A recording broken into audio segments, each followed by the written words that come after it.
to look and see for yourself. Why ask somebody else when you're experiencing it right now?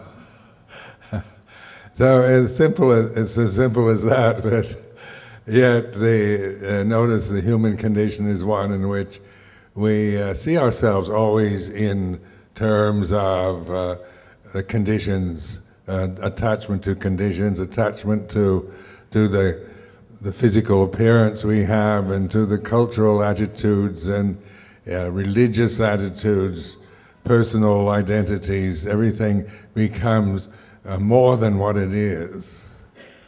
And so the practice of meditation as encouraged by the Buddha, the samatha vipassana ways of meditating are ways of developing a sense to experience for yourself this completely awakened consciousness in the present moment.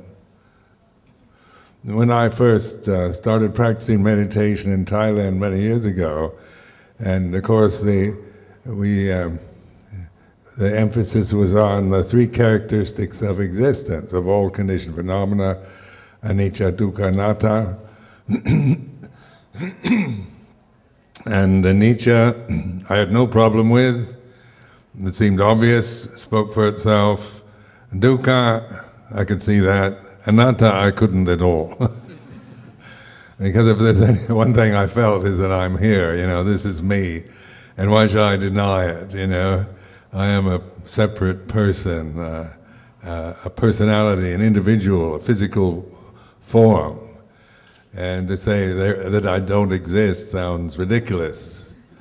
And then that's from the very conditioned mind of seeing myself through the ego, the sense of my identity, my self-worth in regards to my experience of life, and my appearance, nationality, social status, religion, educational qualifications, gender of the body, age, all the rest create this sense of this is what I am, this person, this separate individual person.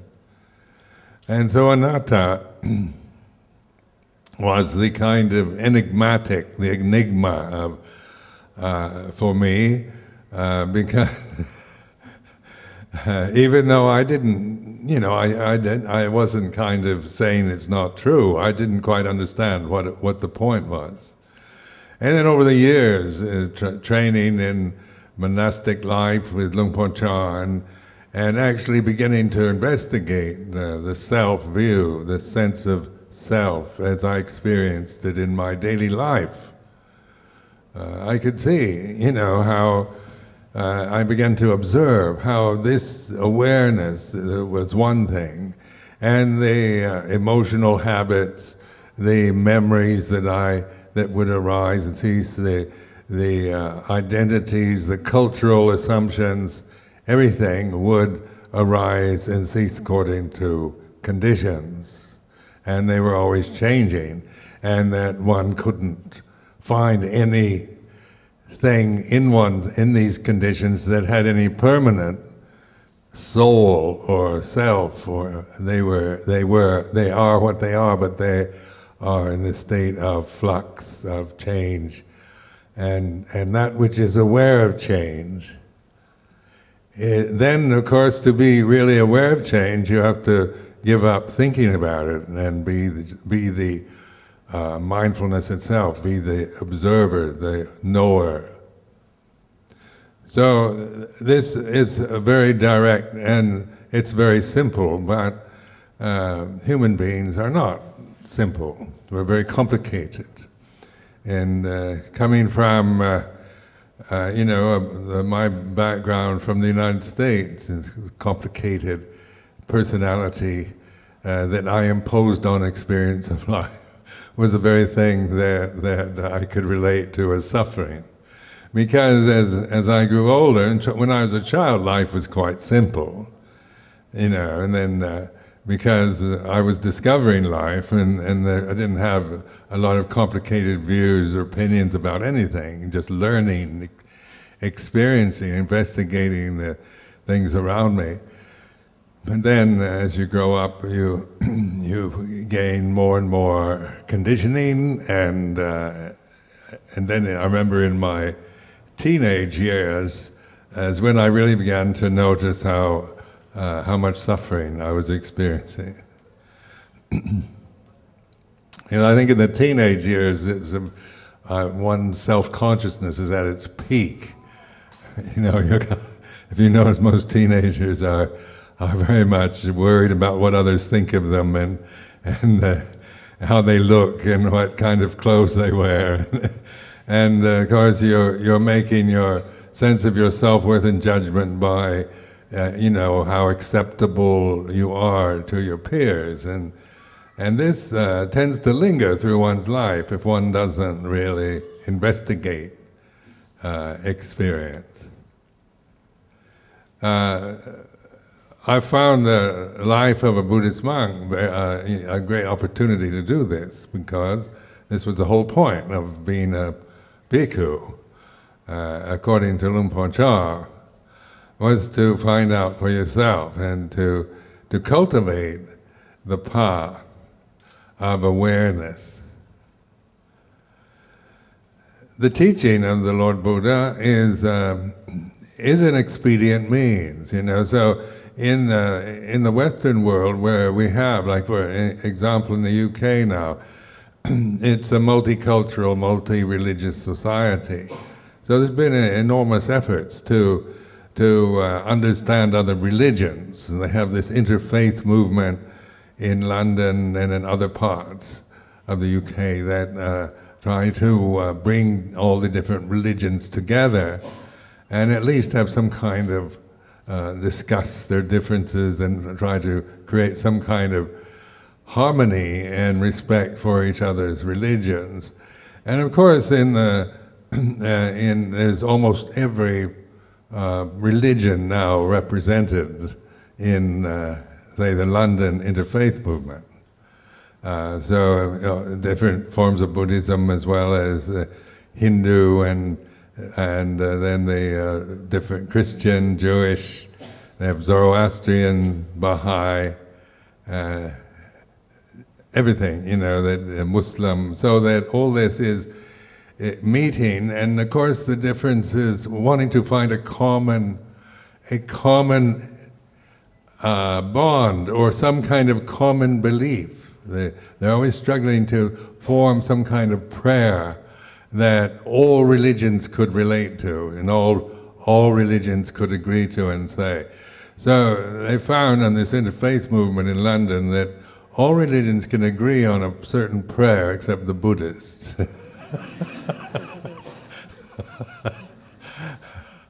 So then the accusation is that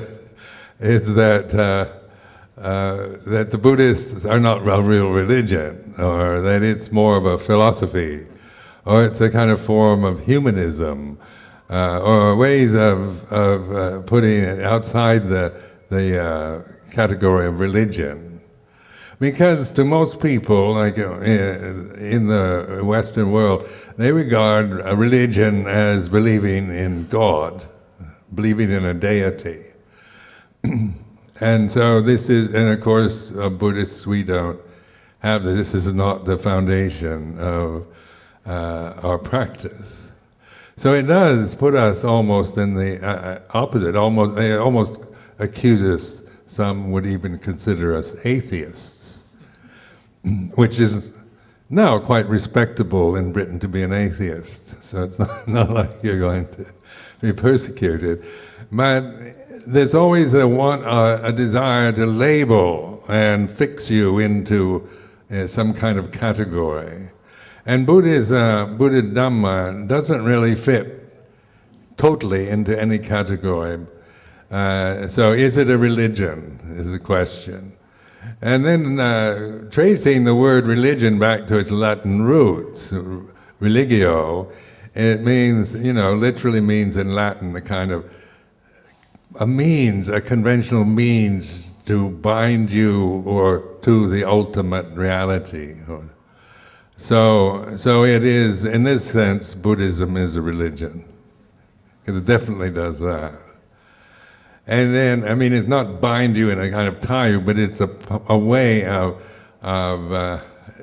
pointing at the ultimate truth, or whether you call that ultimate truth, or in theistic religions, it's always a form of has a paternal aspect to it. So a belief in God is the way Christians tend to regard religion. Now, in the Buddha-Dhamma, there's not a denial of God. It's not like, it's criticizing that, but it doesn't approach that subject. It's not the kind of modus operandi. It's not the basis for being a Buddhist. There are gods in the scriptures, deities and devatas. But this isn't the same thing as what the Christian, Muslim, Jewish see as God, you see. So then saying that I definitely see the Buddha-Dhamma as a very clear religion in that meaning of its original meaning. It's not a theistic religion. Now, theistic religions tend to start with a creed of some sort, so I believe. And then Buddha-Dhamma starts with Buddha's first sermon after enlightenment, and there is suffering. So this is quite interesting juxtaposition, because when I was brought up as a Christian, we had to learn the creed. When I was a child, I can still recite the Nicene Creed for you if you want. And something you never forget, but so it starts out, I believe in God. And so this was, this was the beginning phase. This is what you start with. And then in Buddha-Dhamma, of course, it's in terms of the actual unique teaching of the Lord Buddha. He taught there is suffering, there are the causes, the cessation, and the way of non-suffering, or the path, the Eightfold Path. Now this is very interesting, why the Buddha used something so ordinary, so banal, so common as human suffering, as a noble truth. Because, why don't you talk about love, or universal love, or something inspiring? This suffering bit sounds very depressing, because it's easy to misinterpret the intention of the Buddha as some kind of just person who's teaching a depressing way of looking at life. But the very statement in the Pali tradition is it's a statement. It's not saying everything is, or there's only suffering. It's a statement that's quite obvious. It's a fact. We can all see that ourselves. It's not a matter of believing in it, it's just recognizing it. So there is suffering, and then of course the way to be free from suffering. Well, sometimes in the interfaith movement they never get to the fourth noble truth. They just stop at the first one, because that's the first thing they encounter. The thing I found in living in Britain during these many years is that there is, the teaching of the Buddha fits into almost every category. It's religion, it's philosophy, it's psychology, it's science. It's everything. It includes everything. And this word Dhamma is that way. It means it's a word that may include, it's all inclusive. So Buddha's teaching can be put in different contexts. So, when I find I'm talking to an interfaith group, I talk about Buddha Dhamma as religion. But if you're talking to a group of scientists, then you can put it in that category. or psychologists, but it's just that in its, the Buddha's teaching includes everything and no thing. So it's, it's like a paradox, or it takes you beyond just the conditioning of thought and having to categorize and define and explain and analyze every condition like we tend to do. We want to know, there's this conceit in the human heart that wants to know everything about everything. Like God, to be at the top of the universe and know everything. And so that, we're trying to desperately now to learn more, increase our brain power, increase our knowledge, to know more and more about everything that we can possibly know about. But it just goes on and on and on, and both into, vast, universal, endless, infinite universe that we're experiencing, to the minutiae, nanotechnology and microscopic, the other direction of just that which we cannot see but we can experience or see in some way through technology. So this direction of always seeking something outward.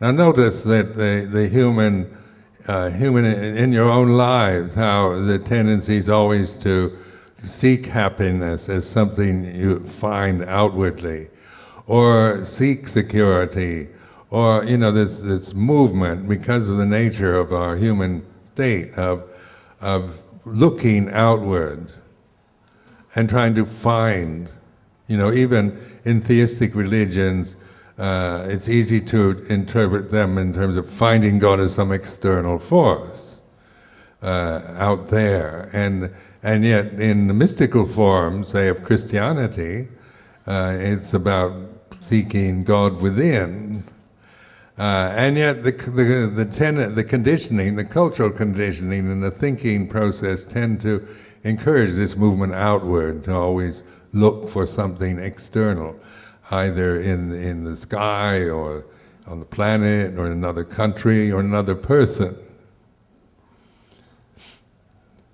Now, this is, and then the Buddha's teaching in his teaching of Dhamma is more directing the attention inward. Well, this is a direction that, of course, is what we call Buddhist meditation. We're looking inward. We're not seeking something external anymore. So that's the form of the Buddharupa that you can all see here in this Dhamma hall. That it's a figure of a human being that's awake. It's not asleep. It's not in a trance. It's fully present, but it's also looking, the Buddha inward, but not shutting out the world. Buddharupas usually, some do, shut their eyes, but generally speaking, most Buddharupas have their eyes open, and they're present, composed, peaceful, open to all that goes on in their consciousness, whether it's internal or external. Well, this is an example of how to regard a Buddha image, Buddharupa, because it is an iconic form, a religious form. The Buddha never established Buddharupas. He did not, there were none at his time, and they came hundreds of years later. And so sometimes purists say, Buddha never allowed Buddha images, and and they condemn us for not being true to the Buddha's teaching, because they see it in a certain way, as Buddharupa, as maybe another form of idol worship. But also, I personally, this is a personal take on Buddha images, I really like them. And I think, iconic, religious iconic forms, to me are, they're very helpful in reminding myself. When you look at this image here, this Buddharupa, you can look at it aesthetically, you say, oh, it's beautiful, or I don't like it, or whatever. You can see it in terms of aesthetic taste, or you can just dismiss it, and like what I was saying before, Buddha never, he never had Buddharupas at his time, and that came later. And so we can say we shouldn't have any. That's one way of looking. You can look at them as just part of a tradition. Well, that's the way Buddhists, so we just accept the package. We can form our own opinions, and according to our own tastes or tendencies. But in terms of developing mindfulness and meditation practices, I found them as rather significant, because when I look at the Buddharupa, it always reminds me of Buddha, of Bhutto, of awareness. Then also I found living with these forms, because they are actually peaceful, iconic forms.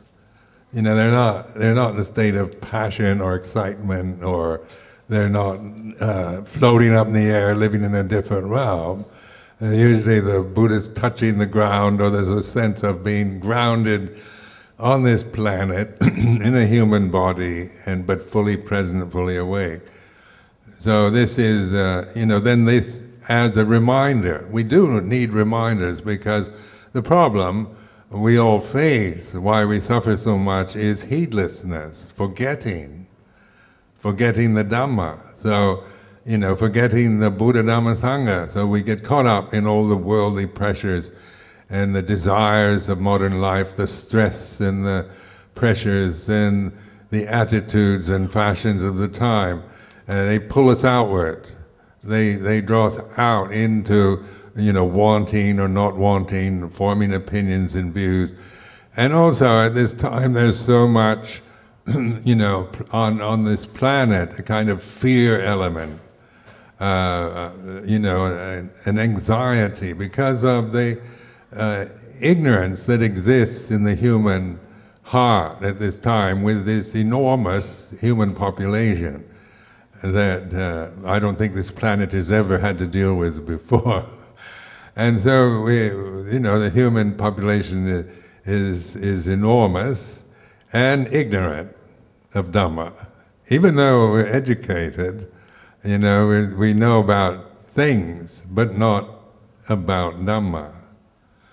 So this is establishing this Buddhist center here is something to really respect and to consider how to use a place like this for reminding us all through education, through meditation practice, and just encouragement towards looking more honestly and practically at ourselves, not in a critical way. Like Buddhist meditation, vipassana, is not about analyzing your problems and judging yourself, criticizing yourself because you have anger or jealousy or fear. On a personal level, I grew up I was a youth in the 1950s, and modern psychology was the word of the day. And when I was in the Navy, I used to buy all the books I could, modern, recently published bestsellers on modern psychology, fascinated with trying to understand the nature of the mind. But it was, I'm not disparaging this, but it wasn't a liberating experience. I tended to form opinions and increase the sense of myself through this, through trying to figure out why I feel like this, why I act like that, and who's to blame for it. Because in those days there's always somebody to blame. and parents were usually the objects. So we were, we were trying to, my mother didn't, I wasn't really breastfed, so that was why I suffered.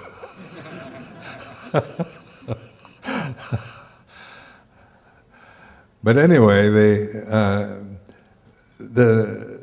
at this time, in this period of history of humanity, there are opportunities, like in Buddha Dhamma, to begin to find this out yourself it's not a blaming, saying my suffering's caused through, not having all the best conditions available to me when I was born. But it's a very maturing sense of learning from the way you are, whatever that might be.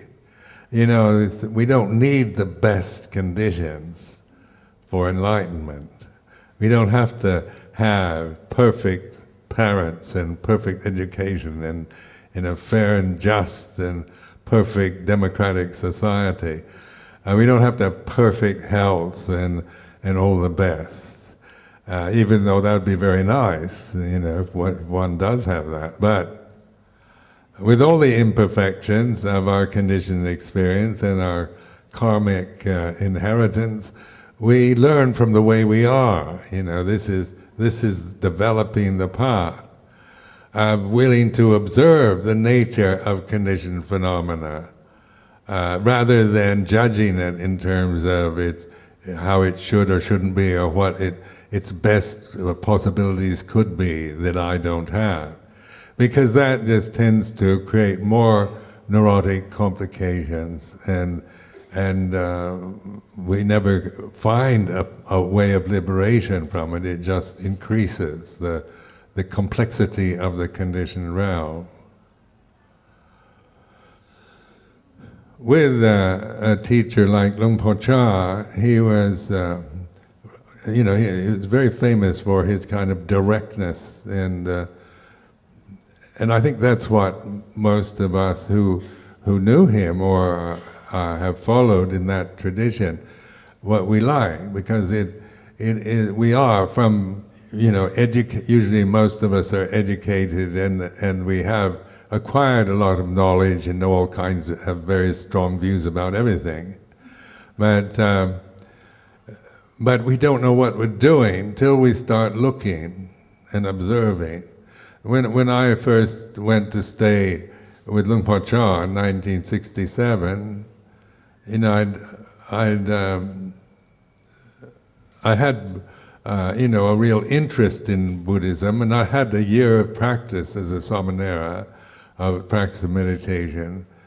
But the thing that I found challenging, living with a teacher like Luang Por Chah in a very strict Vinaya monastery in Thailand, whose language I couldn't speak, or the culture was very different from my own.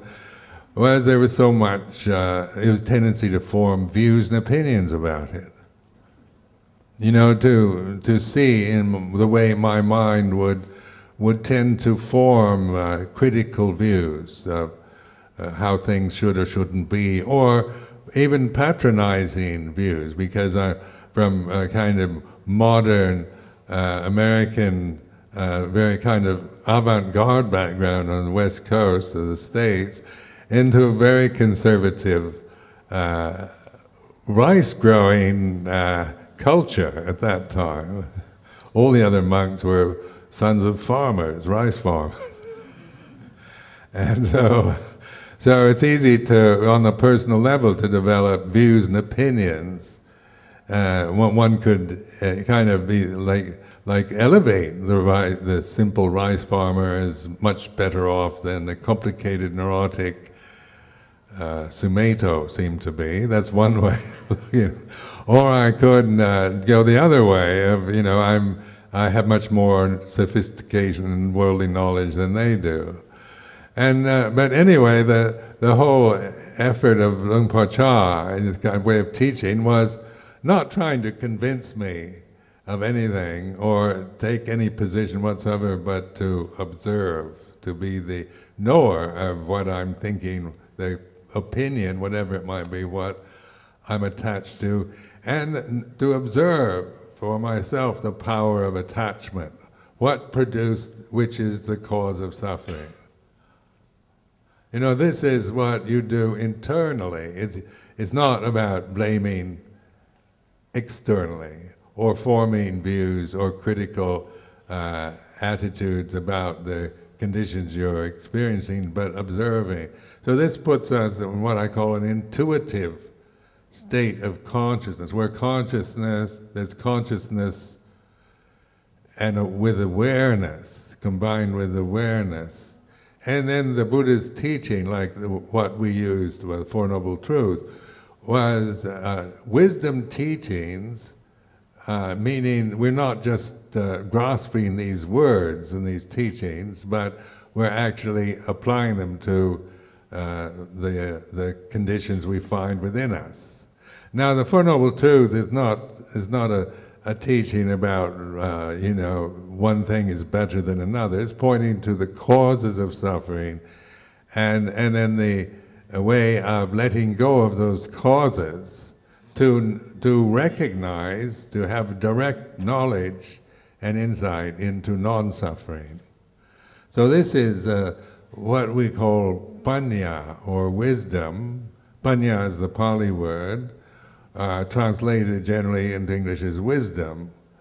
And so this wisdom is a discerning ability. So it's not about judging, criticizing, comparing, because that's the thinking mind that we have.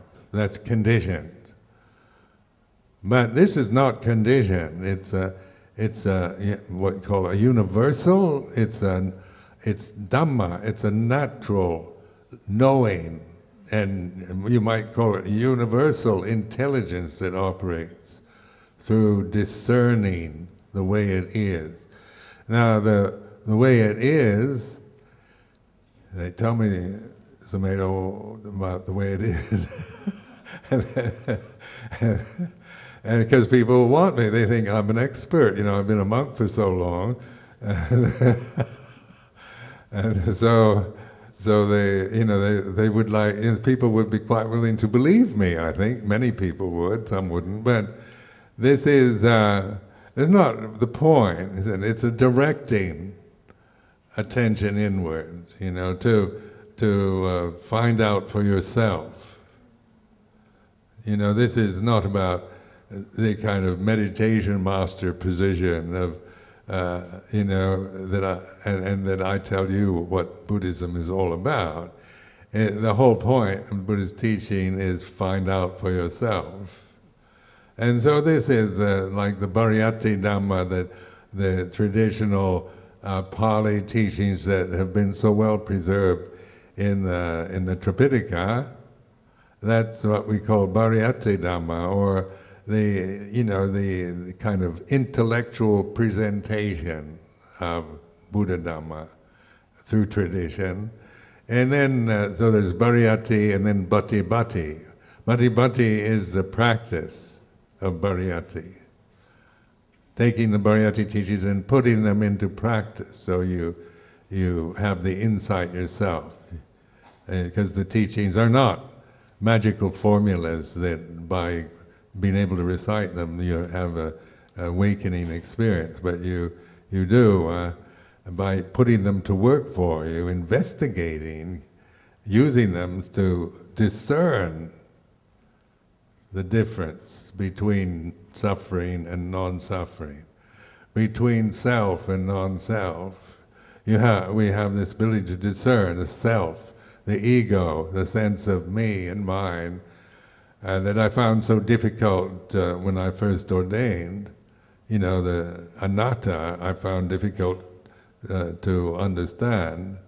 But as I developed the practice of meditation, vipassana, and insight practices, then I began to see the ego, the sakkaya ditthi, the sense of a self, as a creation, and which I could observe as an object in consciousness, rather than operating from the self or the ego as the way I experience life through my personality and my habits and views. So at this time, this teaching seems to be sought after everywhere. We get invited to so many places all over the planet. The internet, the mass media, and all the rest is now making the teachings of the Buddha available, immediately. Push a few buttons and there they appear.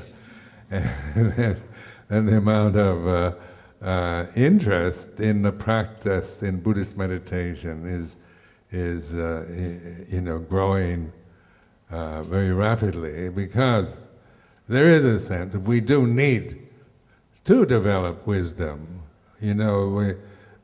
Just the manipulation of conditioned phenomena as we've been doing in the past is taking us to disaster.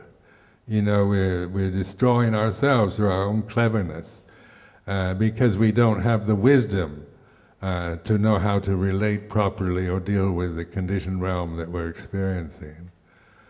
So on this very auspicious day, my best wishes to this center, this Buddhist society, and has my blessings and all my hopes that in the future it'll be of great benefit to many, many people, and that they making available the teachings of the Lord Buddha, the practices, and also for each one of you to realize Dhamma and be liberated and free from all suffering. Sadhu, sadhu, sadhu. We'd like to seek forgiveness from the greater Sangha, including the community of lay practitioners, again for what we may or may not have done properly, if we have caused any stress or unnecessary suffering to anybody. And so to lead us in this asking of forgiveness from the Sangha, we'd like to invite Brother Baksun, and also we would like to present some flowers as part of our asking for forgiveness from the Sangha. And so I pass the mic to Brother Baksun. Namo tassa bhagavato arahato samma sambuddhassa. Namo tassa bhagavato arahato samma sambuddhassa. Namo tassa bhagavato arahato samma sambuddhassa. Sanghe pamadena, Sanghe pamadena, dwaratayena, katang, sabang, aparadang, kamatu, nobante, Sanghe pamadena, dwaratayena, katang, sabang, aparadam, kamatu, nobante, Sanghe pamadena, dwaratayena, katang, sabang, aparadang, kamatu, nobante. We now invite our representatives to present these flowers to members of the Sangha. And in this gesture, we seek forgiveness from the Sangha for any misdeeds.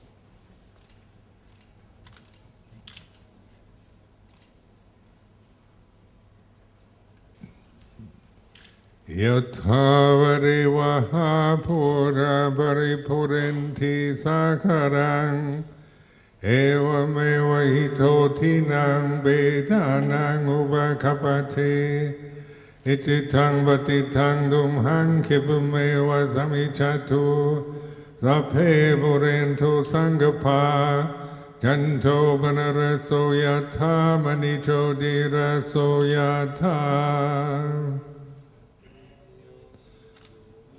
Vachantu sapharo vinatato Madhe bhavat-vandarayo tukitikayo gobhava Avivadana silisanitang vadabhajayino Janaro dhamma vadhanti Ayuvano sukhang Marang Sappa Buddhanubhavena Sabba Dhamma Bhavena Sabba Sanghanubhavena